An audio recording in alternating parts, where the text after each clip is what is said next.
Tonight, former New Britain Mayor Erin Stewart held her first campaign rally as she embarks on the effort to be elected the next governor. Our News 8 political reporter Mike Cerulli is live in our control room now with all the details. Mike? Hey, Dennis and Lisa, good evening to you. A few hundred of Erin Stewart's supporters, they braved the cold this evening to be part of a show of strength, one that comes as the month-long fight to be the Republican Party's nominee for governor is just getting underway. Heaters and heavy winter coats fought back the late November chill inside New Britain Stadium, where Erin Stewart gave a lively pitch to be Connecticut's next governor, drawing on her own blue-collar roots to win over middle-class voters. They want to know who is fighting for us. And I can tell you one thing, it's not the politicians in Hartford. Positioning herself as a political outsider, the former six-term mayor, who is the daughter of a four-term mayor, used her speech to lay out some of the planks of her campaign, including a desire to spend down much of the state's sizable budget surplus on a tax cut.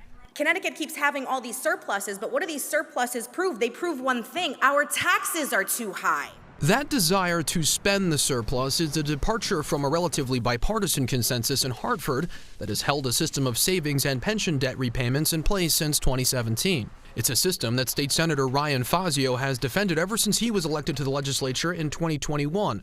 Fazio is Stewart's main opponent for the Republican nomination. State Senator Heather Summers, a key Fazio surrogate and a top Republican on the legislature's budget committee, took issue with Stewart's proposal. I don't think Erin Stewart understands the state budget, quite frankly. And that statement, even of itself, shows that we really need to pay down our debt. We cannot continue on this trajectory. The reasons our taxes are so high is because we have such a large debt load.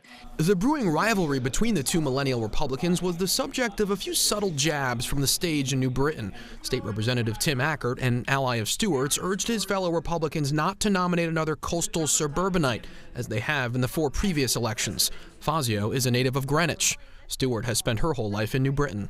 Unlike candidates from the Gold Coast, she struggles to pay her bills and provide for her family, just like us. Again, Senator Summers fired back on behalf of the Fazio camp.